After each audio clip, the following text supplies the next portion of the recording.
장군님, 그만두십시오. 이미 끝난 일입니다. 나는 서류 가방을 꽉 쥐고 대답했다. 끝난 게 아니야. 시작도 제대로 안 했어. 다시는 별 하나 더 못 달 겁니다. 별보다 중요한 게 있어. 뭔데요? 사람이야. 한 사람의 목숨이야. 안녕하세요. 오늘 제가 들려드릴 이야기는 한 여장군의 이야기입니다. 별 셋을 달고 있던 그러니까 중장이었던 윤하정 장군.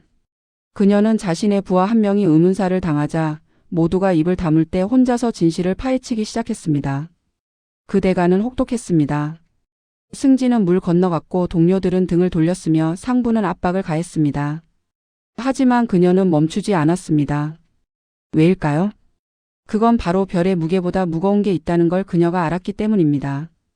지금부터 시작합니다. 별들의 복수. 죽은 부하의 명예를 위해 여장군이 나선 이야기.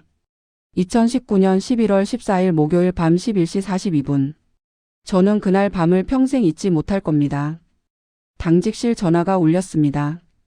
겨울 초입이라 밤 공기가 차가웠던 날이었죠. 저는 그때 부대 숙소에서 내일 있을 회의 자료를 검토하고 있었습니다. 피곤했지만 잠은 오지 않았습니다. 30년 군 생활을 하다 보면 그런 날들이 있습니다. 몸은 지쳤는데 머리는 돌아가는 날 말이죠. 전화를 받은 건 당직 사관이었습니다. 중위 김태훈. 28의 젊은 장교였죠. 장군님, 긴급 상황입니다. 목소리가 떨리고 있었습니다. 무슨 일인가? 이병 한수진이 막사 뒤편에서 발견됐습니다. 의식이 없습니다. 저는 곧바로 자리에서 일어났습니다. 119는 불렀나? 예, 이미 출동했습니다. 내가 지금 간다. 저는 외투도 제대로 걸치지 못한 채 밖으로 뛰쳐나갔습니다. 차를 몰고 현장으로 향하는 10분이 마치 1시간처럼 느껴졌습니다. 도착했을 때 이미 구급차가 와 있었습니다. 사이렌 소리는 멈췄지만 빨간 불빛은 계속 돌아가고 있었습니다. 몇몇 병사들이 멀찍이 서서 지켜보고 있었고 헌병들이 현장을 통제하고 있었습니다. 저는 구급대원들에게 다가갔습니다. 상태가 어떻습니까? 구급대원이 고개를 저었습니다. 이미 사망하셨습니다. 가슴이 철렁 내려앉았습니다. 언제부터? 정확히는 모르겠지만 발견 당시 이미 체온이 많이 내려가 있었습니다. 최소 2~3시간은 지난 것 같습니다. 저는 시신이 있는 곳으로 걸어갔습니다. 하얀 천으로 덮여 있었지만 그 아래 작은 체구가 보였습니다. 이병 한수진. 21살. 입대한 지 겨우 3달 된 신병이었습니다. 저는 천천히 무릎을 꿇고 천을 젖혔습니다. 어린 얼굴이었습니다. 너무 어렸습니다. 아직 뺨에 어린애 같은 통통함이 남아있는 누군가의 딸이었습니다. 장군님. 뒤에서 부대장 박대령이 다가왔습니다. 일단 상황을 파악 중입니다. 초동 조사로는? 그가 말을 흐렸습니다. 초동 조사로는? 목에 줄 자국이 있습니다. 근처 나무에. 저는 천천히 고개를 들었습니다. 어둠 속에서 5m쯤 떨어진 곳에 소나무 한 그루가 보였습니다. 헌병들이 그 주변을 조사하고 있었습니다. 자살로 보입니까? 박대령이 어깨를 으쓱했습니다. 아직 단정할 수는 없지만 타살 흔적은 보이지 않습니다. 저는 다시 한수진의 얼굴을 바라봤습니다. 이상했습니다. 뭔가 석연치 않았습니다. 한수진은 제가 아는 아이였습니다. 입대 후 2달쯤 지났을 때 우연히 복도에서 마주쳤던 적이 있었죠. 그때 그 아이는 제게 격려를 하고는 밝게 웃었습니다. 장군님 안녕하십니까? 저 이번에 정비반에 배치받았습니다. 그래, 잘 적응하고 있나? 예. 재미있어요. 배울 게 많아서 좋습니다. 그렇게 말하던 아이였습니다. 눈이 초롱초롱 빛나던 21살이었습니다. 그런 아이가 왜 스스로 목숨을 끊었을까요? 저는 천천히 일어섰습니다. 부검은 언제 합니까? 내일 오전으로 예정되어 있습니다. 결과 나오면 즉시 보고하세요. 알겠습니다. 저는 현장을 한 바퀴 천천히 돌아봤습니다. 막사 뒤편이었습니다. 후미진 곳이었죠. CCTV도 없는 사각지대였습니다. 이곳에 왜 한수진이 혼자 왔을까요? 밤 늦은 시간에? 저는 당직 사관에게 물었습니다. 한수진 이병 오늘 근무 일정이 어떻게 됐나? 오후 6시에 정비반 작업을 마치고 저녁 식사 후 자유시간이었습니다. 생활관에는 언제 들어갔나? 그게 정확히는 모르겠습니다. 점호 때는 있었다고 합니다. 점호가 몇 시였죠? 밤 9시입니다. 그러면 9시부터 11시 사이 2시간 동안 무슨 일이 있었던 걸까요? 저는 다시 한번 그 작은 시신을 바라봤습니다. 가슴이 먹먹했습니다. 30년 군 생활을 하면서 많은 걸 봤습니다. 전방에서 사고로 다친 병사도 봤고 훈련 중 순직한 간부도 봤습니다. 하지만 이런 건 달랐습니다. 왜인지 모르겠지만 이건 단순한 사고가 아니라는 느낌이 들었습니다. 다음 날 아침 저는 일찍 사무실에 출근했습니다. 밤새 한숨도 못 잤습니다. 한수진의 얼굴이 자꾸 떠올랐거든요. 오전 10시쯤 박대령이 보고를 가지고 왔습니다. 부검 결과 나왔습니다. 어떻습니까? 질식사로 확인됐습니다. 목에 줄 자국이 명확하고 다른 외상은 없습니다. 그게 전부입니까? 박대령이 서류를 넘겼습니다. 독성 검사는 음성 성폭행 흔적도 없습니다. 몸에 멍이나 찰과상도 없고요. 법의학자 소견으로는 자살이 유력합니다. 저는 서류를 받아들었습니다. 찬찬히 읽어 내려갔습니다. 의학 용어들이 빽빽했지만 결론은 간단했습니다. 자살. 유서는 없었나요? 없었습니다. 휴대폰은? 생활관 침대 밑에서 발견됐습니다. 현재 분석 중입니다. 저는 창밖을 바라봤습니다. 훈련장에서 병사들이 구보를 하고 있었습니다. 젊은 생명들이 땀을 흘리며 달리고 있었죠. 한수진 이병 유족들에게 연락했습니까? 예, 아버님과 어머님이 오늘 오후에 오십니다. 내가 직접 뵙겠습니다. 장군님이 직접요? 그래야죠. 부하가 죽었는데. 박대령이 잠시 망설이더니 말했습니다. 장군님, 이건 불행한 사고입니다. 너무 깊이 관여하시면. 관여라니 무슨 소리입니까? 내 부대에서 일어난 일인데.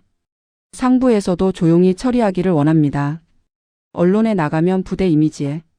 저는 박대령을 똑바로 쳐다봤습니다. 부대 이미지요? 21살 아이가 죽었는데 이미지가 중요합니까? 그게 아니라. 알겠습니다. 물러가 보세요. 박대령이 경례를 하고 나갔습니다. 저는 혼자 남아 다시 서류를 들여다봤습니다. 뭔가 빠진 것 같았습니다. 퍼즐의 조각이 맞지 않는 느낌이었죠. 오후 3시 한수진의 부모님이 도착했습니다. 저는 영안실 앞에서 그분들을 기다렸습니다. 문이 열리고 50대 중반쯤 되어 보이는 부부가 들어왔습니다. 아버지는 작업복 차림이었고 어머니는 낡은 패딩 점퍼를 입고 있었습니다. 어머니가 저를 보자마자 무릎이 꺾였습니다. 우리 수진이가. 저는 얼른 어머니를 부축했습니다. 죄송합니다. 제가 제대로 돌보지 못했습니다. 아버지가 저를 물끄러미 바라봤습니다. 눈이 충혈되어 있었습니다. 밤새 울었을 것입니다. 장군님이신가요? 예, 윤하정입니다. 우리 딸이. 왜 그랬을까요? 목소리가 떨리고 있었습니다. 아직 정확한 이유는 파악하지 못했습니다. 하지만 반드시 밝혀내겠습니다. 어머니가 제 손을 꽉 잡았습니다. 우리 수진이는 그런 애가 아니에요. 그런 애가 아니란 말이에요. 입대할 때도 그렇게 좋아했어요. 드디어 군인이 됐다고, 나라를 지키는 사람이 됐다고. 그 말을 듣는 순간 제 가슴이 터질 것 같았습니다. 제가 꼭 알아보겠습니다. 약속드립니다. 그날 저는 부모님과 함께 한수진을 마지막으로 보냈습니다. 작은 연구차가 부대를 떠나는 걸 지켜봤습니다. 그리고 결심했습니다. 이건 그냥 넘어갈 일이 아니라고. 뭔가 잘못됐다고. 반드시 진실을 밝혀내야 한다고. 장례식은 조용히 치러졌습니다. 군장이 아닌 민간 장례식장에서 3일장으로 진행됐습니다. 저는 첫날부터 마지막까지 빠짐없이 참석했습니다. 조문객은 많지 않았습니다. 한수진의 고향 친구 몇 명, 친척들, 그리고 같은 부대 병사 대여섯 명 정도였습니다. 부대에서는 제 외에 박대령과 중대장 그리고 같은 소대원 몇 명이 왔습니다. 저는 영정 사진 앞에 앉아있는 한수진의 부모님을 바라봤습니다. 어머니는 눈물도 말랐는지 그냥 멍하니 앉아만 계셨습니다. 아버지는 조문객이 올 때마다 일어나 인사했지만 그 얼굴엔 생기가 없었습니다. 둘째 날 저녁 저는 한수진의 아버지와 단둘이 이야기를 나눴습니다. 수진이가 평소에 어떤 아이였습니까? 아버지가 천천히 입을 열었습니다. 착한 애였어요. 공부도 잘하고 동생들도 잘 챙기고 고등학교 때부터 군인이 되고 싶다고 했어요. 처음엔 반대했죠. 딸인데 왜 굳이 군대를 가야 하냐고. 하지만 그 애는 고집이 셌어요. 나라를 지키는 일이 멋있다고 의미 있다고 그랬어요. 입대 전에 특별히 힘들어하거나 한 적은 없었나요? 없었어요. 오히려 신나했죠. 훈련소 들어가기 전날도 웃으면서 나갔어요. 엄마 나 멋진 군인 되어서 올게 그렇게 말하면서요. 제 가슴이 또 먹먹해졌습니다. 혹시 부대에서 전화 통화 같은 거 자주 했습니까? 처음 한 달은 자주 했어요. 일주일에 한두 번씩. 근데 요즘은 뜸했어요. 한 달에 한 번 정도? 바쁘다고 했어요. 배울 게 많다고. 마지막으로 통화한 게 언제죠? 아버지가 핸드폰을 꺼냈습니다. 통화 기록을 보여줬습니다. 한 2주 전이었어요. 그때도 괜찮다고 했어요. 잘 지낸다고. 저는 그 기록을 사진으로 찍었습니다. 혹시 수진이 친구들 연락처 좀 알 수 있을까요? 왜요? 그냥 수진이를 더 알고 싶어서요. 제대로 알아야 뭐가 잘못됐는지 알 수 있으니까요. 아버지가 저를 뚫어지게 쳐다봤습니다. 장군님은 믿으세요? 우리 딸이 스스로 목숨을 끊었다는 걸? 저는 잠시 망설였습니다. 뭐라고 대답해야 할지 몰랐습니다. 증거는 모두 자살을 가리키고 있었습니다. 하지만 직감은 아니라고 외치고 있었습니다. 잘 모르겠습니다. 하지만 반드시 밝혀내겠습니다. 아버지가 고개를 끄덕였습니다. 연락처 드릴게요. 뭐든 알아봐 주세요. 제발. 장례식이 끝나고 저는 부대로 돌아왔습니다. 사무실에는 이미 보고서가 쌓여 있었습니다. 사고조사위원회가 구성됐고 초동조사 결과가 정리돼 있었습니다. 저는 보고서를 펼쳤습니다. 이병 한수진 사망 사건 조사 결과. 결론부터 읽었습니다. 개인적 고민으로 인한 자살로 추정됨. 적응 장애 및 우울 증상이 있었던 것으로 보임. 타살 가능성은 없음. 저는 눈살을 찌푸렸습니다. 적응 장애? 우울 증상? 그 근거가 뭡니까?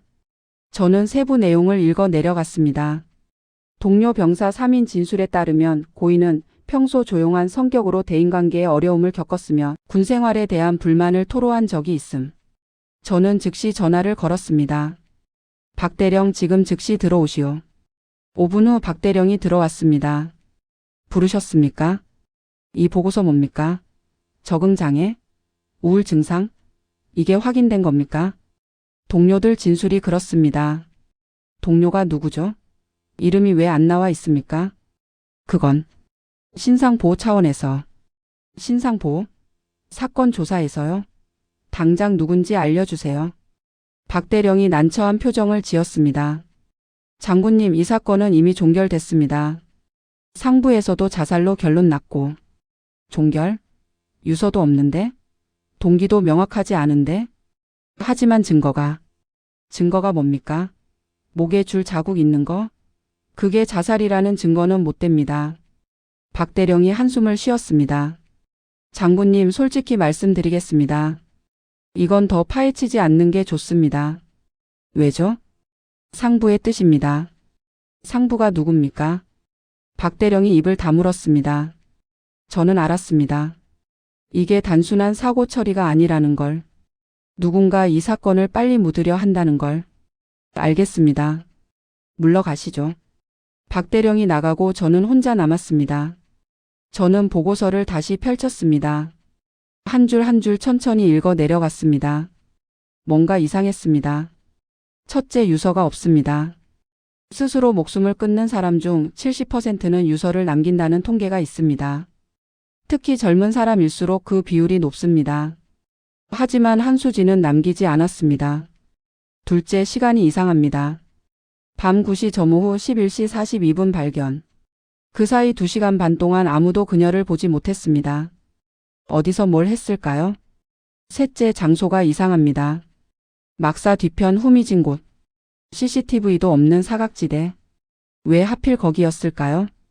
넷째, 동기가 불명확합니다. 적응장애? 우울 증상? 그런 징후를 보인 사람이 왜 동료들에게는 아무 말도 하지 않았을까요? 간부들은 왜 몰랐을까요? 저는 결심했습니다. 이건 자살이 아닙니다. 혹은 최소한 단순한 자살이 아닙니다. 뭔가 숨겨진 게 있습니다. 다음 날 저는 한수진의 생활관을 직접 방문했습니다. 여군 생활관 2층 3소대 방이었습니다. 한수진의 침대는 이미 정리돼 있었습니다. 새 병사가 배치될 준비가 되어 있었죠. 저는 생활관장인 하사에게 물었습니다. 한수진의 개인 물품은 어디 있습니까? 유족들에게 전달했습니다. 전부요? 예, 규정대로 처리했습니다. 휴대폰은요? 그건 아직 보안팀에 있습니다. 가져오세요. 하지만 가져오라고요. 하사가 난처한 표정으로 전화를 걸었습니다. 30분 후 보안팀 중사가 휴대폰을 가지고 왔습니다. 분석은 끝났습니까? 예, 특이사항 없었습니다. 특이사항이 없다는 게 뭡니까? 통화 기록, 문자 기록, 카카오톡 모두 일상적인 내용뿐이었습니다. 저는 휴대폰을 받아들었습니다. 비밀번호를 물었더니 이미 해제되어 있었습니다. 저는 통화 기록부터 확인했습니다. 마지막 통화는 사망 전날이었습니다. 어머니한테 온 전화였고 3분 20초 통화했습니다. 문자는 별로 없었습니다. 대부분 가족들과의 대화였습니다. 카카오톡을 열었습니다. 단체 톡방이 몇 개 있었습니다. 고향 친구들 방, 가족 방, 그리고 부대 동기 방. 저는 부대 동기 방을 열었습니다. 참여 인원은 7명이었습니다. 한수진 포함해서요. 스크롤을 올려 대화 내용을 확인했습니다. 처음에는 평범했습니다. 오늘 훈련 힘들다 유유. 언제 외출 가능할까요? 간부님들 다 좋으시네요. 하지만 시간이 지나면서 톤이 바뀌었습니다. 한 달 전쯤부터였습니다. 근데 솔직히 여기 이상한 거 많지 않아? 맞아, 나만 느낀 게 아니구나. 특히 이응 그거. 그 다음 대화가 삭제되어 있었습니다. 여러 개의 메시지가 삭제된 메시지입니다로 표시되어 있었습니다. 저는 보안팀 중사에게 물었습니다. 이 삭제된 메시지들 복구할 수 있습니까? 어렵습니다. 카카오톡은 서버에 저장되지 않아서요. 다른 방법은요? 다른 사람 휴대폰에 남아 있으면 가능합니다. 저는 고개를 끄덕였습니다. 그렇다면 톡방에 있던 다른 병사들을 만나야 합니다. 저는 명단을 적었습니다. 이병 최민지, 이병 박서연, 이병 김유진, 이병 강하늘, 1병 정수아, 1병 윤미래. 총 6명이었습니다. 이 병사들 지금 어디 있습니까? 대부분 각자 소대에서 근무 중일 겁니다. 한 명씩 불러주세요. 개별 면담을 하겠습니다. 보안팀 중사가 난색을 표했습니다. 장군님, 이건 상부허가가. 내가 상부요. 당장 불러요. 첫 번째로 면담한 사람은 이병 최민지였습니다. 21살 한수진과 동기였습니다. 키가 작고 마른 체구였죠.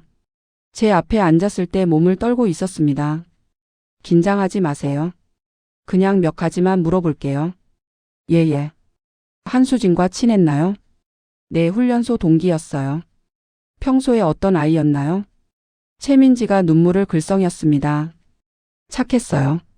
정말 착했어요. 누가 힘들어하면 먼저 다가가서 도와주고 항상 웃고 있었어요. 군 생활에 적응 못했다는 얘기 들었는데 사실입니까? 최민지가 고개를 가로저었습니다.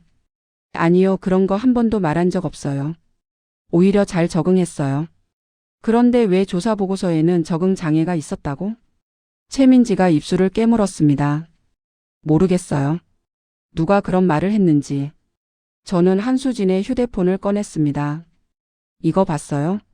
단체 톡방. 예. 여기 삭제된 메시지들이 있는데 뭐였죠? 최민지의 얼굴이 굳었습니다. 기억 안 나요? 기억 안 난다고요? 한 달 전 일인데? 저 잘 모르겠어요. 최민지, 이병 나한테 솔직하게 말해요. 뭔가 있었죠? 한수진한테 무슨 일이 있었어요? 최민지가 고개를 떨구었습니다. 눈물이 뚝뚝 떨어졌습니다. 말할 수 없어요. 왜요? 그냥 말하지 말라고 했어요. 누가요? 최민지가 대답하지 않았습니다. 저는 한숨을 쉬었습니다. 알겠어요. 나가봐요. 하지만 최민지 이병 기억해요. 당신 동기가 죽었어요. 그리고 진실은 언젠가 밝혀집니다. 최민지가 경례를 하고 나갔습니다. 두 번째는 이병 박서연이었습니다. 좀 더 당당한 태도였습니다. 저를 똑바로 쳐다보며 앉았습니다. 한수진에 대해 알려주세요. 좋은 애였어요. 같이 정비반에서 일했는데 일도 잘하고 성실했어요. 힘들어하는 모습 본 적 있나요? 박서연이 잠시 망설였습니다. 있긴 있었어요. 어떤? 한 2주 전쯤인가? 그때 갑자기 말이 없어졌어요. 물어봐도 괜찮다고만 하고. 무슨 일이 있었던 것 같아요? 잘 모르겠어요.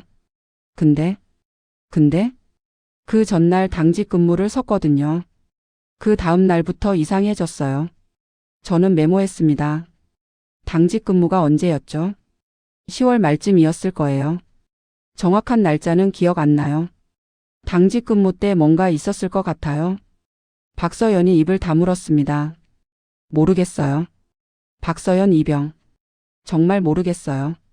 수진이가 말 안 했어요. 저는 느낄 수 있었습니다. 이 아이도 뭔가 알고 있지만 말하지 않으려 한다는 걸. 세 번째, 네 번째, 다섯 번째 면담도 비슷했습니다. 모두 한수진이 좋은 아이였다고 말했습니다. 적응을 못했다는 건 말도 안 된다고 했습니다.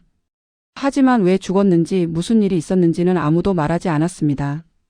마지막으로 일병 윤미래를 만났습니다. 이 아이는 달랐습니다. 들어오자마자 눈물을 터뜨렸습니다. 장군님 저 죄송해요. 왜요? 뭐가 죄송해요? 제가 수진이를 못 지켜서요. 저는 의자를 당겨 그녀 옆에 앉았습니다. 윤미래 일병 천천히 말해봐요. 무슨 일이 있었어요? 윤미래가 흐느꼈습니다. 수진이가 당한 거예요. 제 심장이 쿵 하고 내려앉았습니다. 뭘 당했어요? 그게 말하기가 괜찮아요. 나한테 말해요.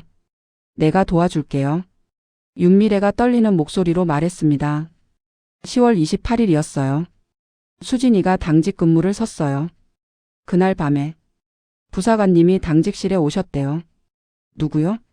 이름이 뭔데요? 최 상사님이요. 정비반 선임 부사관이세요. 저는 그 이름을 메모했습니다. 최 상사. 그래서요? 당직실에서 뭔가 있었대요. 다음 날 수진이가 저한테 울면서 말했어요. 최 상사님이 이상한 행동을 했다고. 이상한 행동이 뭔데요? 윤미래가 더 큰 소리로 울었습니다. 몸을 만졌대요. 처음에는 어깨를 주물러 준다면서 나중에는 가슴을. 저는 주먹을 꽉 쥐었습니다. 그래서요? 수진이가 뭐라고 했어요? 싫다고 했대요. 밀쳤대요. 그랬더니 최 상사님이 화를 내면서 이건 선배가 후배 챙겨주는 거라고 예민하게 굴지 말라고 했대요. 그 뒤로는요? 그 뒤로 수진이가 정비반 가는 걸 무서워했어요. 최 상사님이 자꾸 이상한 눈빛으로 쳐다본대요. 일부러 둘이 남게 만들려고 한대요. 신고는 안 했나요? 하려고 했어요. 근데? 중대장님한테 말했더니 증거가 없으면 섣불리 말하지 말래요. 오히려 수진이가 불이익을 받을 수 있다고. 저는 분노가 치밀어 올랐습니다. 중대장이 그런 말을 했어요? 네. 그리고 최 상사님한테 직접 말해서 풀라고 했대요. 그래서요? 수진이가 못했어요. 무서워서. 그 뒤로 혼자 끙끙 앓았어요. 윤미래가 저를 똑바로 쳐다봤습니다. 장군님, 수진이 자살 아니에요. 그 애는 그런 애 아니었어요. 분명히 뭔가 있었을 거예요. 저는 윤미래의 손을 잡았습니다. 고맙습니다. 용기 내서 말해줘서. 이제부터 내가 알아볼게요. 절대 이대로 넘어가지 않을게요. 윤미래가 나가고 저는 혼자 남았습니다. 드디어 실마리가 보이기 시작했습니다. 최 상사. 성추행. 은폐. 이게 진실입니다. 한수진은 성추행을 당했고 그걸 신고했지만 묵살당했습니다. 그리고 혼자 괴로워하다가 아니 잠깐. 정말 자살일까요? 혹시 다른 가능성은 없을까요? 저는 다시 보고서를 펼쳤습니다. 사망 당일의 동선을 확인했습니다. 오후 6시 정비반 작업 종료, 오후 7시 저녁 식사, 오후 8시 9시 자유시간, 오후 9시 점호, 오후 9시 11시 42분 행적 불명. 행적 불명. 2시간 반 동안 아무도 한수진을 보지 못했습니다. 과연 그 시간에 뭘 했을까요? 혼자 막사 뒤편으로 가서 스스로 목숨을 끊었을까요? 아니면 누군가를 만났을까요? 저는 즉시 당직 기록을 요청했습니다. 10월 28일 한수진이 당직을 섰던 날의 기록이었습니다. 기록을 확인해 보니 이상한 점이 있었습니다.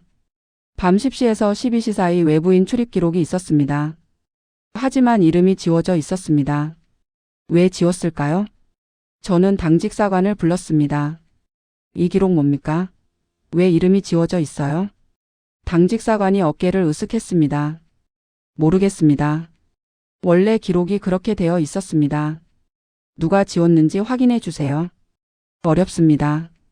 이미 시간이 많이 지나서. 저는 더 이상 묻지 않았습니다. 어차피 협조를 안 해줄 거라는 걸 알았으니까요. 그날 밤 저는 혼자 사무실에 남아 있었습니다. 책상 위에는 메모지들이 가득했습니다. 최상사 마이너스 성추행 중대장 마이너스 은폐 10월 28일 마이너스 당직 근무 11월 14일 마이너스 사망 삭제된 메시지 행적 불명 2시간 반. 뭔가 연결되는 것 같았지만 확실하지 않았습니다. 그때 전화가 울렸습니다. 여보세요? 장군님, 저 한수진 아버지입니다. 아, 네. 무슨 일이세요? 혹시 뭔가 알아낸 거 있으신가요? 저는 망설였습니다. 뭐라고 말해야 할까요? 아직 확실한 건 아무것도 없습니다. 조사 중입니다. 곧 연락드릴게요. 장군님. 예. 우리 딸. 억울하게 죽은 거 맞죠? 목소리가 떨리고 있었습니다. 아직 단정할 수는 없습니다. 하지만 반드시 진실을 밝혀내겠습니다. 고맙습니다. 저인. 장군님만 믿습니다. 전화를 끊고 저는 창밖을 바라봤습니다. 어두운 밤이었습니다. 별이 하나도 보이지 않았습니다. 한수진도 이런 밤을 봤을까요? 마지막 순간에 저는 결심했습니다. 이제부터는 혼자서라도 끝까지 가보겠다고. 다음 날 아침 저는 정비반을 직접 방문했습니다. 예고 없이 갔습니다. 누군가에게 미리 알리면 증거를 인멸할 수도 있으니까요. 정비반은 부대 외곽에 있는 큰 창고 같은 곳이었습니다. 각종 장비와 차량들이 정비를 받고 있었습니다. 저는 작업 중인 병사들을 지나쳐 사무실로 향했습니다. 문을 열자 책상에 앉아 있던 상사가 깜짝 놀라 일어났습니다. 장 장군님. 어떻게? 최 상사입니까? 예. 최진혁 상사입니다. 50대 초반쯤 되어 보이는 남자였습니다. 체구가 크고 배가 나와 있었습니다. 얼굴에는 긴장한 기색이 역력했습니다. 한수진 이병 아시죠? 최 상사의 얼굴이 굳었습니다. 예. 알죠. 안타까운 일이었습니다. 평소에 어땠습니까? 성실했습니다. 일도 잘하고. 친했나요? 아니요, 그냥 부하였을 뿐입니다. 저는 그의 눈을 똑바로 쳐다봤습니다. 10월 28일 밤 한수진이 당직 설 때 당직실에 갔었죠. 최 상사가 눈을 깜빡였습니다. 그게 언제였죠? 기억이 잘. 한 달 전입니다. 기억 안 나세요? 아, 네. 그럴 수도 있겠네요. 순찰 돌다가 들렀을 수도 있고. 확실하지 않다는 겁니까? 워낙 자주 순찰을 돌아서. 저는 한 걸음 다가갔습니다. 최 상사님, 한수진한테 뭐 한 거 있습니까? 네? 무슨 말씀이신지. 성추행했죠? 최 상사의 얼굴이 새하얘졌습니다. 그게 무슨 소리입니까? 저는 절대. 한수진이 동료한테 말했어요. 당신이 몸을 만졌다고. 거짓말입니다. 저는 그런 적 없습니다. 그럼 왜 한수진이 그 뒤로 당신을 무서워했습니까? 왜 정비반 오는 걸 꺼렸습니까? 최 상사가 땀을 흘리기 시작했습니다. 그건 제가 일을 엄격하게 시켜서 그랬을 겁니다.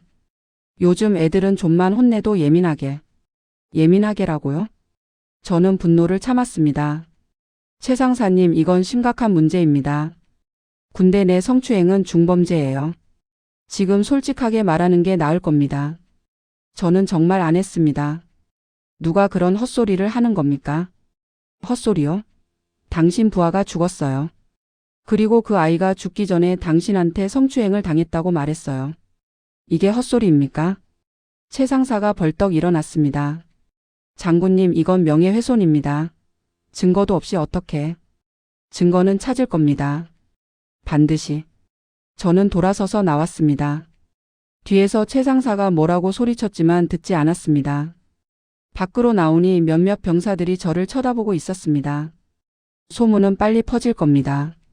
장군이 정비반에 와서 최 상사를 추궁했다고. 좋습니다. 그래야 압박이 들어갈 테니까요. 다음으로 저는 중대장을 찾아갔습니다. 대위 김준서. 31살의 젊은 장교였습니다. 사관학교를 나와 5년 차였죠. 그는 제가 들어오자 공손하게 격려했습니다. 장군님, 무슨 일로 오셨습니까? 한수진 입영건입니다. 김대위의 표정이 굳었습니다. 예. 한수진이 당신한테 성추행 신고를 했다고 들었습니다. 그런데 당신이 뭐라고 했죠? 증거가 없으면 섣불리 말하지 말라고? 김대위가 시선을 피했습니다. 장군님, 그때 상황이 복잡했습니다. 복잡하다니요? 부하가 성추행을 당했다는데 뭐가 복잡합니까? 증거가 없었습니다. 한수진 이병 혼자만의 주장이었고 CCTV도 없는 곳이었고. 그래서요? 그래서 묵살한 겁니까? 묵살이 아니라 신중하게 접근하려고 했습니다. 만약 사실이 아니라면 최 상사님에게도 피해가. 저는 책상을 쾅 하고 쳤습니다. 김대위, 지금 뭐라고 한 겁니까? 가해자 걱정을 먼저 했다고요? 김대위가 놀라서 저를 쳐다봤습니다. 아니, 그게 아니라. 그럼 뭡니까? 한수진은 어떻게 했어요? 그 아이가 얼마나 무서웠을까요? 도움을 청했는데 상관이 오히려 조심하라고 했을 때? 저도 고민이 많았습니다. 고민하는 사이에 그 아이가 죽었어요. 김대위가 고개를 숙였습니다. 죄송합니다. 죄송하다고 끝입니까? 지금 당장 당시 상황을 정확히 보고하세요. 언제 한수진이 왔고 뭐라고 했고 당신은 뭐라고 답했는지. 김대위가 떨리는 손으로 노트를 꺼냈습니다. 10월 30일이었습니다. 한수진 이병이 저를 찾아왔습니다. 울면서 최 상사님이 부적절한 신체 접촉을 했다고 말했습니다. 그래서요? 저는 구체적으로 어떤 일이 있었는지 물었습니다. 한수진 이병은 당직 근무 중에 최 상사님이 와서 어깨를 주물러 줬고 나중에는 가슴 쪽을 만졌다고 했습니다. 명백한 성추행이네요. 하지만 목격자가 없었습니다. 그리고 김대위가 망설였습니다. 그리고 최 상사님은 부인했습니다. 저한테 직접 와서 그냥 어깨 좀 주물러 준 게 전부고 오해라고 했습니다. 그래서 믿은 겁니까? 아니, 그게 아니라 상부에 보고했습니다. 저는 눈을 크게 떴습니다. 상부에 보고했다고요? 누구한테요? 대대장님한테요? 그래서요? 대대장님이 조용히 처리하래요. 확실한 증거가 없으면 공식화하지 말고 최 상사님한테 경고만 하라고. 저는 한숨을 쉬었습니다. 그래서 경고는 했습니까? 예. 최 상사님한테 조심하라고 말했습니다. 조심하라고? 그게 답니까? 김대위가 아무 말도 하지 못했습니다. 저는 돌아서서 나왔습니다. 이제 대대장을 만나야 했습니다. 대대장 중령 이승호. 45살 20년 차 직업군인이었습니다. 그의 사무실은 본관 2층에 있었습니다. 저는 노크도 하지 않고 들어갔습니다. 장군님. 이중령이 깜짝 놀라 일어났습니다. 한수진 건 당신한테 보고 들어갔죠? 이중령의 얼굴이 굳었습니다. 예. 들었습니다. 그래서 어떻게 처리했습니까? 장군님, 앉으시죠. 설명을 드리겠습니다. 설명은 서서 들어도 됩니다. 말하세요. 이중령이 한숨을 쉬었습니다. 상황이 복잡했습니다. 한수진 이병의 주장은 알고 있었습니다. 하지만 증거가 부족했습니다. 그리고 최 상사는 20년 경력의 베테랑입니다. 한 번도 문제를 일으킨 적이 없었습니다. 그래서 섣불리 판단하기가. 그래서 덮은 겁니까? 덮은 게 아닙니다. 신중하게 접근한 겁니다. 만약 공식화했다가 사실이 아니라고 판명되면. 사실이 아니라고요? 한수진이 거짓말했다는 겁니까? 그게 아니라 저는 책상에 두 손을 짚고 이중령을 똑바로 쳐다봤습니다. 이중령, 솔직하게 말해보세요. 왜 덮었습니까? 진짜 이유가 뭡니까? 이중령이 시선을 피했습니다. 부대 명예 때문이었습니다. 부대 명예요? 예. 만약 성추행 사건이 공식화되면 언론에 나갑니다. 그러면 부대 전체가 이미지 타격을 입습니다. 그래서 저는 믿을 수가 없었습니다. 부대 이미지요? 사람 목숨보다 부대 이미지가 중요했습니까? 장군님, 저도 고민이 많았습니다. 하지만 조직을 생각하면 조직? 조직이 사람을 지키라고 있는 겁니다. 이미지를 지키라고 있는 게 아니에요. 저는 더 이상 참을 수가 없었습니다. 당장 상부에 정식 보고 올리세요. 한수진 성추행건, 은폐 시도, 모든 걸 다. 하지만 장군님, 이건 명령입니다. 저는 사무실을 나왔습니다. 복도를 걸으면서 온몸이 떨렸습니다. 분노 때문이었습니다. 이게 우리 군대입니까? 한 병사가 성추행을 당하고 도움을 청했는데 모두가 입을 다물었습니다. 부대 명예, 조직 보호, 증거 부족. 온갖 핑계를 대면서 외면했습니다. 그 결과가 뭡니까? 21살 아이가 죽었습니다. 저는 주차장으로 향했습니다. 차를 타고 어디론가 가고 싶었습니다. 이 부대를, 이 답답한 공기를 벗어나고 싶었습니다. 그때 누군가 제게 다가왔습니다. 장군님. 돌아보니 일병 윤미래였습니다. 왜요? 혹시 뭔가 알아내셨어요? 저는 고개를 끄덕였습니다. 조금씩 밝혀지고 있어요. 윤미래가 주위를 둘러보더니 작은 목소리로 말했습니다. 저 드릴 게 있어요. 뭔데요? 수진이 일기장이에요. 제 심장이 뛰었습니다. 일기장? 어떻게 갖고 있어요? 수진이가 죽기 며칠 전에 저한테 맡겼어요. 만약 자기한테 무슨 일이 생기면 이거 꼭 누군가한테 전해달라고. 지금 어디 있어요? 생활관 제 침대 밑에 숨겨뒀어요. 가져올까요? 당장 가져와요. 아무한테도 들키지 말고. 30분 후 윤미래가 작은 노트를 가져왔습니다. 분홍색 표지의 평범한 다이어리였습니다. 저는 그걸 받아들고 차 안에서 펼쳤습니다. 첫 장부터 읽기 시작했습니다. 2019년 8월 15일 드디어 입대했다. 너무 설렌다. 나는 이제 군인이다. 멋진 군인이 되어야지. 2019년 9월 3일 훈련소 수료했다. 부모님이 오셔서 축하해 주셨다. 엄마가 우셨다. 나는 울지 않으려고 참았다. 2019년 9월 10일 부대 배치받았다. 정비반이다. 일은 힘들지만 배울 게 많아서 좋다. 동기들도 다들 좋은 사람들이다. 2019년 10월 1일 최 상사님이 일을 많이 시키신다. 하지만 배우는 거니까 괜찮다. 열심히 해야지. 2019년 10월 15일 오늘 최 상사님이 어깨를 두드려 주셨다. 잘한다고. 기분이 좋았다. 그 다음부터 톤이 바뀌었습니다. 2019년 10월 28일 오늘 일어난 일을 어떻게 설명해야 할까? 당직을 서고 있는데 최 상사님이 오셨다. 순찰 돈다면서. 처음에는 그냥 이야기를 나눴다. 군 생활 어떠냐고, 힘든 거 없냐고.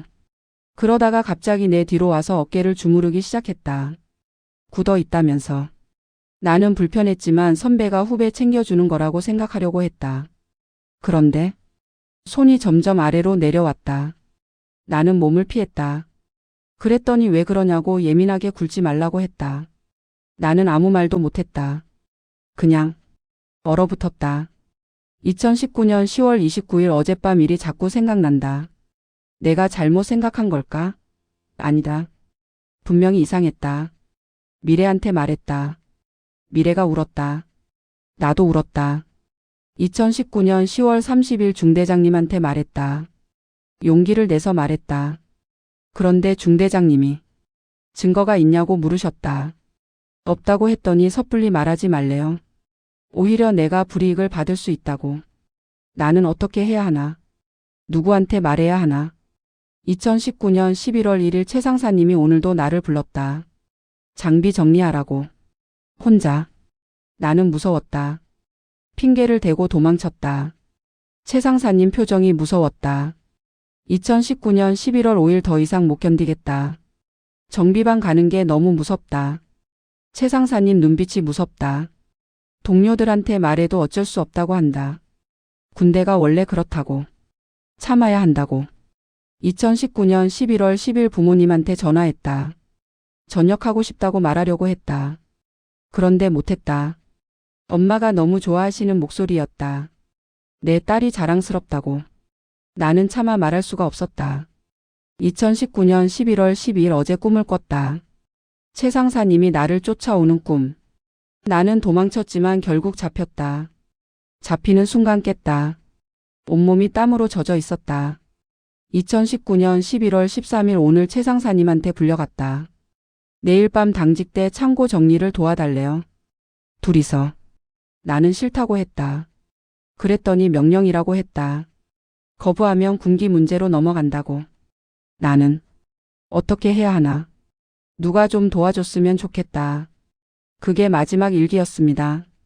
11월 14일 한수진은 죽었습니다. 저는 일기장을 덮었습니다.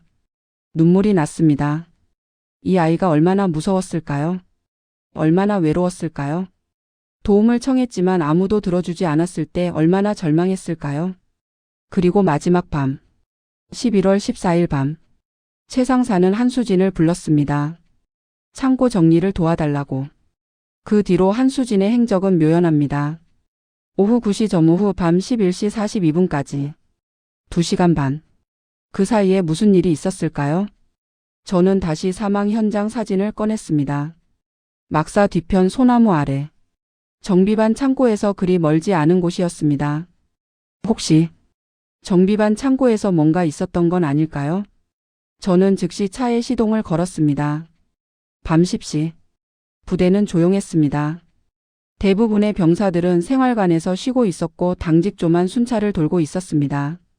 저는 정비반 창고로 향했습니다. 어두운 창고 앞에 섰습니다. 문은 잠겨 있었습니다.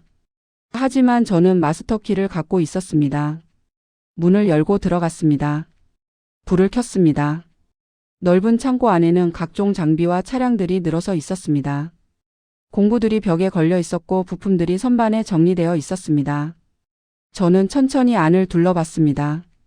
뭔가를 찾고 있었습니다. 뭔지는 정확히 모르겠지만 분명히 여기 뭔가 있을 거라는 확신이 들었습니다. 창고 안쪽으로 들어갔습니다. 구석에 작은 사무실이 있었습니다. 최 상사의 사무실이었습니다. 문을 열었습니다. 책상, 의자, 캐비닛. 평범한 사무실이었습니다. 저는 책상 서랍을 열어봤습니다. 서류들, 볼펜, 클립. 별것 없었습니다. 캐비닛을 열었습니다. 각종 매뉴얼과 장비 목록들이 있었습니다. 바닥을 살폈습니다. 먼지가 쌓여 있었습니다. 하지만 한쪽에 먼지가 없는 부분이 있었습니다. 뭔가 끌린 자국 같았습니다. 저는 그 자국을 따라가 봤습니다. 캐비닛 뒤편으로 이어졌습니다. 캐비닛을 옆으로 밀었습니다. 무거웠지만 힘을 주니 움직였습니다. 그 뒤에 작은 문이 있었습니다. 창고 내부에 또 다른 공간이었습니다. 문을 열었습니다. 좁은 방이 나타났습니다. 2평 정도 되는 작은 공간이었습니다. 불을 켜려고 스위치를 찾았습니다. 손전등으로 비추며 벽을 더듬었습니다. 스위치를 찾았습니다. 불이 켜졌습니다. 그 순간 저는 숨이 멎었습니다. 방 안에는 간이 침대가 하나 있었습니다. 그리고 벽에는 사진들이 붙어 있었습니다. 여자 병사들의 사진이었습니다. 정비반에서 일하는 여자 병사들이었습니다. 한수진의 사진도 있었습니다. 저는 사진들을 하나하나 떼어냈습니다. 뒤에는 날짜가 적혀 있었습니다. 그리고 침대 밑을 확인했습니다. 작은 상자가 있었습니다. 상자를 열었습니다. 안에는 USB가 여러 개 있었습니다. 저는 손이 떨렸습니다. 이게 뭘까요? 저는 USB 하나를 꺼내 주머니에 넣었습니다. 그리고 사진들도 모두 챙겼습니다. 증거였습니다. 명백한 증거였습니다. 저는 서둘러 그곳을 나왔습니다. 캐비닛을 원래대로 밀어놓고 사무실을 나와 창고 문을 잠갔습니다. 차로 돌아와 USB를 노트북에 꽂았습니다. 파일을 열었습니다. 동영상 파일들이었습니다. 첫 번째 파일을 재생했습니다. 화면에는 그 작은 방이 보였습니다. 그리고 한 여자 병사가 울고 있었습니다. 목소리가 들렸습니다. 제발 그만해 주세요. 최 상사의 목소리였습니다. 조용히 해. 아무한테도 말하면 안 돼. 알았지? 저는 파일을 멈췄습니다. 더 이상 볼 수가 없었습니다. 다른 파일들을 확인했습니다. 날짜별로 정리되어 있었습니다. 2018년부터 시작해서 2019년까지 2년 동안 얼마나 많은 피해자가 있었을까요? 저는 한수진의 이름으로 검색했습니다. 파일이 하나 나왔습니다. 날짜는 11월 14일. 한수진이 죽은 날이었습니다. 저는 파일을 재생할 수가 없었습니다. 손이 떨려서 마우스를 제대로 움직일 수가 없었습니다. 하지만 봐야 했습니다. 진실을 알아야 했습니다. 저는 심호흡을 하고 재생 버튼을 눌렀습니다. 화면에 한수진이 나타났습니다. 작은 방 아니었습니다. 한수진은 구석에 웅크리고 있었습니다. 최 상사의 목소리가 들렸습니다. 왜 이렇게 말을 안 들어? 그냥 조용히 있으면 되는데. 싫어요. 하지 마세요. 이미 다른 애들도 다 했어. 너만 유난 떠는 거야. 제발. 화면이 흔들렸습니다. 격투가 벌어진 것 같았습니다. 비명 소리가 들렸습니다. 그리고 갑자기 화면이 꺼졌습니다. 저는 동영상을 멈췄습니다. 손이 떨렸습니다. 온몸이 떨렸습니다. 이게 진실이었습니다. 한수진은 자살한 게 아니었습니다. 살해당한 겁니다. 최 상사에게. 그리고 은폐됐습니다. 자살로 위장되어. 저는 노트북을 덮었습니다. 이제 어떻게 해야 할까요? 이 증거를 어디에 제출해야 할까요? 부대 내부? 아니, 부대 내부는 이미 썩었습니다. 중대장도 대대장도 모두 은폐에 가담했습니다. 그렇다면 상부? 사단? 군단?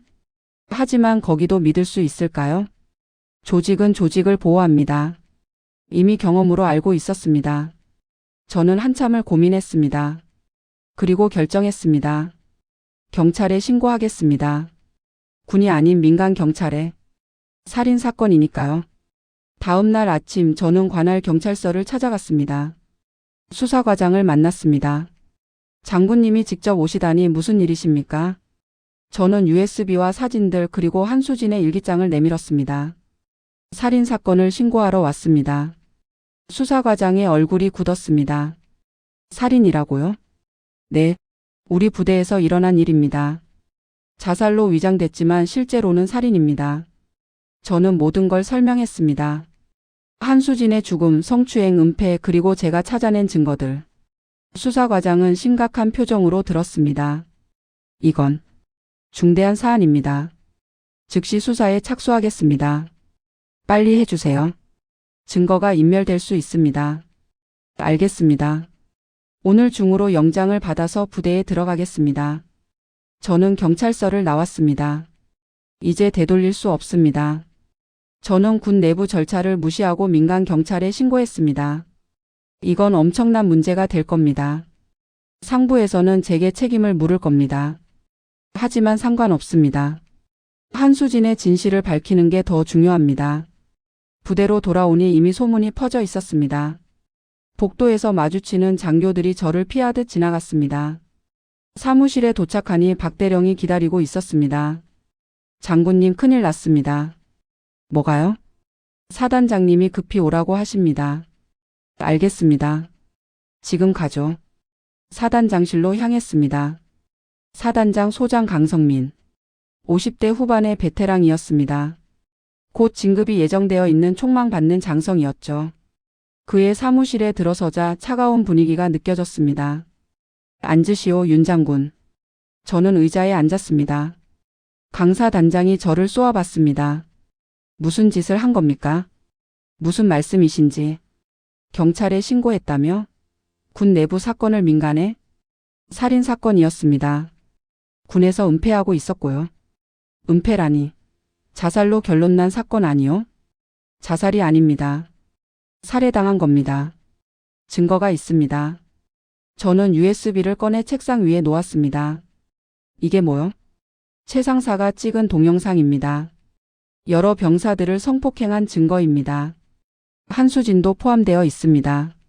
강사 단장이 USB를 집어들었습니다. 그리고 던져버렸습니다. 이런 걸 어디서 구한 거요? 불법 수집 증거 아니요? 불법이든 뭐든 진실입니다. 진실? 윤 장군, 당신 지금 부대 전체를 위기에 빠뜨리고 있어. 이 일이 언론에 나가면 어떻게 되겠소? 나가야죠. 사실이니까. 강사 단장이 책상을 쾅 쳤습니다. 정신 차리시오. 당신은 장군이요. 조직을 지켜야 할 사람이요. 조직보다 사람이 먼저입니다. 사람? 이미 죽은 사람을 위해 살아있는 조직을 망가뜨리겠다는 거요? 저는 천천히 일어났습니다. 사단장님, 저는 군인입니다. 군인은 국민을 지키는 사람입니다. 내부의 범죄를 덮는 게 아니라요. 윤하정 장군. 할 말은 끝났습니다. 저는 돌아서서 나왔습니다. 뒤에서 강사 단장이 소리쳤습니다. 후회할 거요. 당신 경력은 끝이오. 저는 멈추지 않고 걸었습니다. 경력이요? 별이요? 그런 게 뭐가 중요합니까? 한수진은 21살에 죽었습니다. 누군가는 그 진실을 밝혀야 합니다. 설사 제 경력이 끝난다 해도. 그날 오후 경찰이 부대에 들어왔습니다. 영장을 들고 온 형사들이 정비반 창고를 압수수색했습니다. 병사들이 웅성거렸습니다. 무슨 일인지 모두가 궁금해했습니다. 저는 멀찍이 서서 지켜봤습니다. 형사들이 그 비밀의 방을 찾아냈습니다. 캐비닛을 옮기고 문을 열고 안을 조사했습니다. 1시간 후 최 상사가 수갑을 찬 채 끌려 나왔습니다. 나는 안 했어. 나는 안 했다고. 최 상사가 소리쳤습니다. 하지만 아무도 믿지 않았습니다. 저는 그가 경찰차에 태워지는 걸 끝까지 지켜봤습니다. 이제 시작입니다. 진짜 싸움은 이제부터입니다. 다음 날 언론에 기사가 났습니다. 현역 여군 사망 사건 살인 혐의로 재수사. 부대 내 성폭력 은폐 의혹. 경찰 수사 착수. 여장군의 단독 조사가 밝혀낸 진실. 기사는 빠르게 퍼졌습니다. 포털 사이트 실시간 검색어 1위에 올랐습니다. 댓글들이 폭주했습니다. 군대가 이 모양이라니. 20년 넘게 이런 짓을 했다고요? 윤하정 장군 존경합니다. 다른 간부들은 뭐 했어요? 왜 장군 혼자 싸웠죠? 하지만 부대 내부 분위기는 달랐습니다. 저는 고립됐습니다. 아무도 제게 말을 걸지 않았습니다. 복도에서 마주치면 시선을 피했습니다. 회의에서도 저를 배제시켰습니다. 박대령이 조심스럽게 말했습니다. 장군님, 지금 상황이 좋지 않습니다. 알아요. 상부에서 장군님을 문제 삼고 있습니다. 절차를 무시했다고 조직에 타격을 입혔다고. 그래서요? 보직 해임 얘기가 나오고 있습니다. 저는 예상했던 일이었습니다. 그럴 수도 있죠. 장군님, 사과하세요. 상부에 가서 잘못했다고 하면. 뭘 잘못했어요? 나는 옳은 일을 했어요. 박대령이 한숨을 쉬었습니다. 옳은 일이라도 방법이 문제입니다. 군은 절차를 중시하는 조직입니다. 그 절차가 범죄를 덮는 데 쓰인다면요? 박대령이 대답하지 못했습니다. 일주일 후 저는 국방부에 소환됐습니다. 감찰실에서 조사를 받았습니다. 윤하정 장군, 당신은 규정을 위반했습니다. 사건을 상부에 보고하지 않고 독단적으로 수사했으며 민간 경찰에 신고했습니다. 이는 명백한 군기 위반입니다. 범죄를 알리는 게 군기 위반입니까? 절차가 있습니다. 지휘 계통을 통해 보고하고 군검찰에 이첩하는 게 정상입니다. 그 절차를 믿을 수 없었습니다. 이미 은폐가 있었으니까요. 그건 당신 판단일 뿐입니다. 조사는 서너 시간 계속됐습니다. 똑같은 질문을 반복했습니다. 제가 왜 그랬는지, 누구와 상의했는지, 다른 의도는 없었는지. 저는 한결같이 대답했습니다. 진실을 밝히기 위해서였습니다. 조사가 끝나고 복도에서 기자들이 기다리고 있었습니다. 장군님, 한 말씀만 해주세요. 지금 어떤 심정이십니까? 보직 해임 소문이 사실입니까? 저는 카메라를 똑바로 쳐다봤습니다. 저는 제 부하를 지키지 못했습니다. 한수진 이병이 도움을 청했을 때 저는 몰랐습니다. 그게 제 잘못입니다. 하지만 이제라도 진실을 밝히려고 합니다. 그게 제가 할 수 있는 최소한입니다. 조직에서 압박이 있습니까? 압박은 상관없습니다. 중요한 건 정의입니다. 기자들이 더 물어봤지만 저는 더 이상 대답하지 않고 자리를 떴습니다. 그날 밤 뉴스에 제 인터뷰가 나갔습니다. 그리고 다음 날 여론이 들끓었습니다. 윤하정 장군을 지켜라. 군의 양심, 그를 처벌하지 말라. 국민청원 20만 돌파. 윤하정 장군 보호 요구. 하지만 군은 움직이지 않았습니다. 오히려 더 강하게 압박했습니다. 한 달 후 결정이 내려졌습니다. 보직 해임. 저는 부대장에서 물러나 예비역 편입대기 상태가 됐습니다. 사실상 옷 벗은 거나 마찬가지였습니다. 마지막 날 저는 부대를 돌아봤습니다. 30년을 보낸 곳이었습니다. 젊은 시절을 바쳤던 곳이었습니다.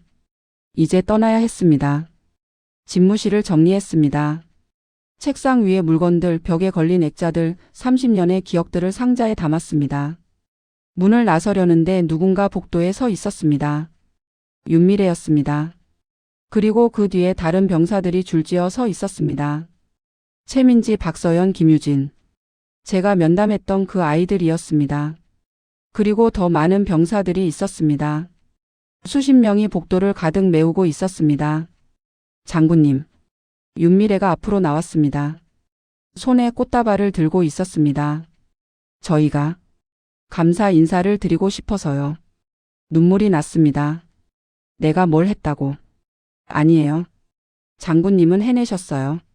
수진이를 위해, 그리고 저희를 위해 싸워주셨어요. 다른 병사들도 고개를 숙여 인사했습니다. 고맙습니다, 장군님. 존경합니다. 잊지 않겠습니다. 저는 더 이상 참을 수가 없었습니다. 눈물이 주르륵 흘러내렸습니다. 미안해요. 내가 진작 알았어야 했는데. 수진이를 지켜줬어야 했는데. 아니에요. 장군님이 아니었으면 진실은 영원히 묻혔을 거예요. 저는 그 아이들을 한 명 한 명 껴안아 줬습니다. 앞으로 힘든 일 있으면 꼭 말해요. 참지 말고 숨기지 말고. 알았죠? 네. 저는 부대를 나섰습니다. 정문을 나서는데 밖에 사람들이 모여 있었습니다. 시민들이었습니다. 윤 장군님, 감사합니다. 당신은 영웅입니다. 우리가 지켜드릴게요. 저는 그들을 향해 손을 흔들었습니다. 이상했습니다. 저는 별을 잃었습니다. 경력도 끝났습니다. 하지만 이상하게도 가슴이 후련했습니다. 처음으로 진짜 군인이 된 것 같았습니다. 재판이 시작됐습니다. 최 상사는 모든 혐의를 부인했습니다. 저는 그런 짓 하지 않았습니다. 모두 조작입니다. 하지만 증거는 명백했습니다. USB의 동영상들, 사진들, 한수진의 일기장, 그리고 다른 피해자들의 증언이 이어졌습니다. 첫 번째 증인은 전역한 여군이었습니다. 이름은 공개되지 않았습니다. 2018년에 정비반에서 근무했습니다. 최 상사님이 저를 그 방으로 데려갔습니다. 처음에는 업무 이야기를 한다고 했는데 그녀는 울먹였습니다. 거부했지만 소용없었습니다. 저항하면 군생활 못하게 만든다고 협박했습니다. 두 번째 증인. 저도 같은 일을 당했습니다. 2019년 초였습니다. 신고하려고 했지만 무서웠습니다. 제대할 때까지 아무한테도 말 못했습니다. 세 번째, 네 번째, 다섯 번째. 증언은 계속 이어졌습니다. 2년 동안 최소 12명의 피해자가 있었습니다. 법정은 숙연해졌습니다. 그리고 한수진의 차례가 왔습니다. 물론 한수진은 직접 증언할 수 없었습니다. 대신 일기장이 증거로 채택됐습니다. 검사가 일기장을 낭독했습니다. 11월 13일. 오늘 최 상사님한테 불려갔다. 내일 밤 당직대 창고 정리를 도와달래요. 둘이서. 나는 싫다고 했다. 그랬더니 명령이라고 했다. 저는 방청석에 앉아 들었습니다. 한수진 부모님도 옆에 앉아 계셨습니다. 어머니는 손수건으로 눈물을 닦고 계셨습니다. 검사가 이어서 말했습니다. 11월 14일 밤 한수진 이병은 최 상사의 지시로 창고에 갔습니다. 그리고 그 비밀의 방으로 끌려갔습니다. 스크린에 동영상이 재생됐습니다. 한수진이 구석에 웅크리고 있는 모습이었습니다. 제발 하지 마세요. 방청석 여기저기서 흐느끼는 소리가 들렸습니다. 검사가 계속했습니다. 한수진 이병은 저항했습니다. 최 상사를 밀쳤고 도망치려 했습니다. 하지만 최 상사는 그녀를 제압했고 검사가 잠시 말을 멈췄습니다. 목을 졸랐습니다. 법정이 술렁였습니다. 한수진 이병은 질식해 사망했습니다. 최 상사는 이를 자살로 위장하기 위해 시신을 막사 뒤편으로 옮기고 소나무에 목을 맨 것처럼 꾸몄습니다. 최 상사가 벌떡 일어났습니다. 아닙니다. 저는 안 그랬어요. 그 애가 스스로. 판사가 만류했습니다. 피고인 정숙하십시오. 최 상사가 주저앉았습니다. 검사가 마지막으로 말했습니다. 피고인 최진혁은 2년 넘게 직위를 이용해 부하들을 성폭행했습니다. 그리고 이를 은폐하기 위해 한수진 이병을 살해했습니다. 이는 명백한 계획적 범행입니다. 재판은 석 달간 계속됐습니다. 그 사이 또 다른 진실들이 밝혀졌습니다. 중대장 김대위도 기소됐습니다. 신고를 묵살하고 은폐를 방조한 혐의였습니다. 대대장 이중용도 마찬가지였습니다. 그리고 사단장 강소장도 감찰 조사를 받았습니다. 군 전체가 흔들렸습니다. 국방부는 긴급 대책을 발표했습니다. 군내 성폭력 근절 대책, 신고 시스템 개선, 피해자 보호 강화. 하지만 사람들은 믿지 않았습니다. 말뿐인 대책이라고 했습니다. 저는 그 모든 걸 집에서 지켜봤습니다. 이미 예편한 상태였습니다. 더 이상 군인이 아니었습니다. 하지만 제 싸움은 끝나지 않았습니다. 저는 피해자들을 지원하는 단체를 만들었습니다. 군내 성폭력 피해자 지원센터. 전역한 여군들이 함께했습니다. 변호사들이 무료 법률 자문을 제공했습니다. 심리 상담사들이 트라우마 치료를 도왔습니다. 그리고 저는 전국을 돌며 강연했습니다. 침묵하지 마세요. 참지 마세요. 당신은 혼자가 아닙니다. 많은 피해자들이 용기를 냈습니다. 숨어 있던 사건들이 하나둘씩 세상에 드러났습니다. 군은 더 이상 숨길 수 없었습니다. 드디어 판결이 내려졌습니다. 최 상사에게는 무기징역이 선고됐습니다. 피고인은 직위를 이용해 다수의 피해자를 성폭행했으며 이를 은폐하기 위해 한수진 이병을 살해했습니다. 이는 용서받을 수 없는 중범죄입니다. 중대장에게는 징역 3년, 대대장에게는 징역 2년. 판결이 낭독될 때 저는 한수진 부모님과 함께 있었습니다. 어머니가 제 손을 꼭 잡았습니다. 장군님 고맙습니다. 우리 수진이가 이제 편히 쉴 수 있겠네요. 저는 고개를 끄덕였습니다. 수진이가 원하는 게 이거였을 거예요. 진실이 밝혀지는 것. 밖으로 나오니 많은 사람들이 기다리고 있었습니다. 피해자 가족들, 여성단체, 시민들. 정의가 승리했다. 한수진을 기억한다. 윤하정 장군 감사합니다. 저는 그들을 향해 깊이 고개 숙였습니다. 이건 제 승리가 아니었습니다. 한수진의 승리였습니다. 그리고 용기 낸 모든 피해자들의 승리였습니다. 판결이 확정된 후 저는 한수진의 묘소를 찾았습니다. 작은 공원 묘지였습니다. 조용하고 평화로운 곳이었습니다.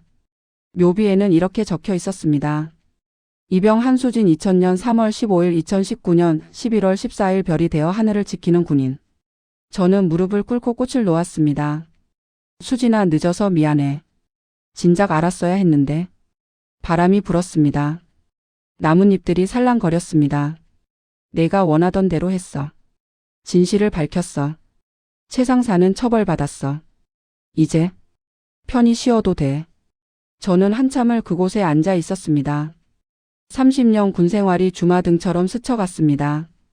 젊은 시절 소위로 인간했을 때, 별 하나 달았을 때의 기쁨, 별 둘, 별 셋. 중장까지 올랐던 순간들. 하지만 그 모든 별보다 지금이 더 의미 있었습니다.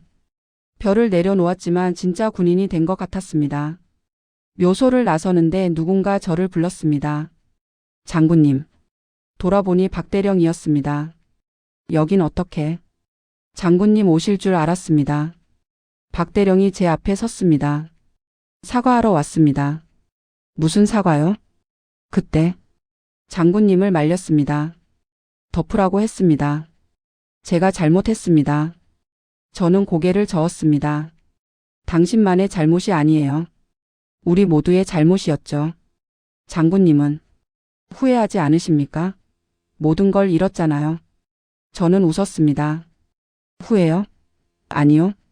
오히려 이제야 제대로 된 것 같아요. 박대령이 격려했습니다. 장군님이 제 롤모델입니다. 앞으로 장군님처럼 살겠습니다. 저는 답례했습니다. 고맙습니다. 그리고 부탁해요. 부대에 남은 병사들, 특히 여군들 잘 지켜주세요. 꼭 그러겠습니다.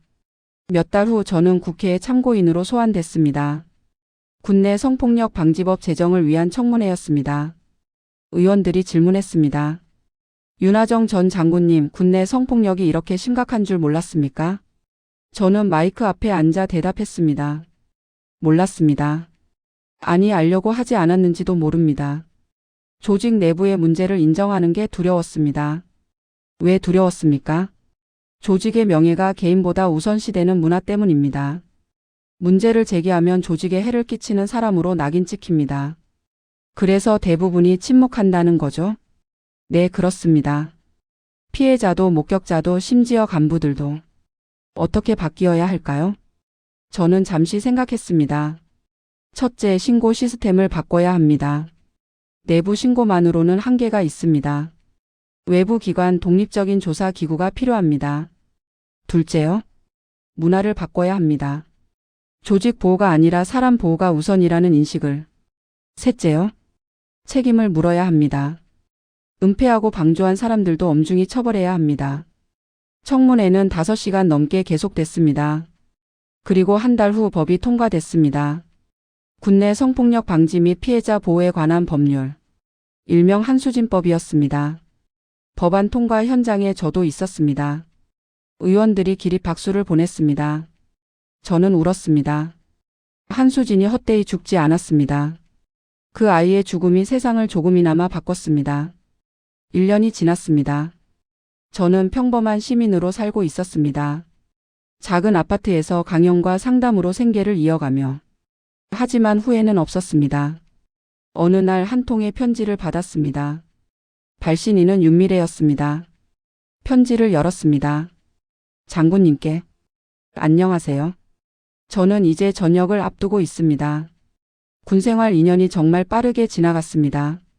장군님 덕분에 저는 당당하게 군 생활을 마칠 수 있었습니다. 수진이 사건 이후 부대가 많이 바뀌었습니다. 이제는 누구든 목소리를 낼 수 있습니다. 두려워하지 않아도 됩니다. 장군님이 보여주신 용기를 저는 평생 잊지 않겠습니다. 앞으로 사회에 나가서도 장군님처럼 정의롭게 살겠습니다. 감사합니다. 존경합니다. 윤미래 올림. 저는 편지를 가슴에 꼭 안았습니다. 이거였습니다. 제가 원했던 게 다음 세대가 바뀌는 것. 두려움 없이 목소리를 낼 수 있는 세상. 그날 저녁 뉴스를 보는데 반가운 소식이 들렸습니다. 군내 성폭력 신고 건수 전년 대비 300% 증가. 리포터가 설명했습니다. 한수진법 시행 이후 군내 성폭력 신고가 급증했습니다. 이는 은폐되던 사건들이 수면 위로 드러나고 있다는 긍정적 신호로 해석됩니다. 화면에 인터뷰가 나왔습니다. 현역 여군이었습니다. 얼굴은 모자이크 처리되어 있었습니다. 예전에는 신고해도 소용없다고 생각했어요. 하지만 이제는 달라요. 제대로 조사받을 수 있고 보호받을 수 있어요. 윤하정 장군님이 길을 열어주셨거든요. 저는 TV를 끄고 창밖을 바라봤습니다. 별이 총총했습니다. 한수진도 저 어딘가에서 별이 되어 빛나고 있겠죠. 그때 전화가 울렸습니다. 한수진 어머니였습니다. 장군님, 오늘 수진이 생일이에요. 아, 그렇군요. 내일 묘소에 다녀올 건데 혹시 같이 가실래요? 네, 꼭 가겠습니다. 다음 날 저는 한수진 부모님과 함께 묘소를 찾았습니다. 묘비 앞에는 이미 많은 꽃이 놓여 있었습니다. 이게 다 뭡니까? 아버지가 놀라워하셨습니다. 모르는 사람들이 가져다 놓은 거예요. 수진이를 기억하는 사람들이. 메시지 카드들도 있었습니다. 한수진 이병을 기억합니다.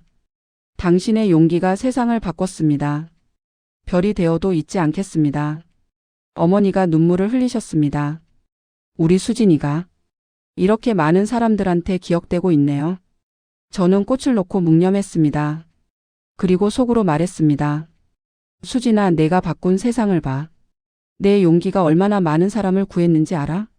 고마워. 그리고 미안해. 늦게라도 진실을 밝혀서. 묘소를 나서는데 멀리서 한 무리의 사람들이 걸어오고 있었습니다. 가까이 오니 현역 여군들이었습니다. 장군님. 그들이 제게 격려했습니다. 저희 한수진 이병을 기리러 왔습니다. 선두에 선 병사가 말했습니다. 저희 부대에서는 매년 이날을 한수진의 날로 지키기로 했습니다. 잊지 않기 위해서요. 저는 가슴이 뭉클했습니다. 고맙습니다. 수진이가 알면 기뻐할 거예요. 그들이 하나씩 묘비 앞에 꽃을 놓았습니다. 20명이 넘는 젊은 여군들이 한수진을 기리고 있었습니다.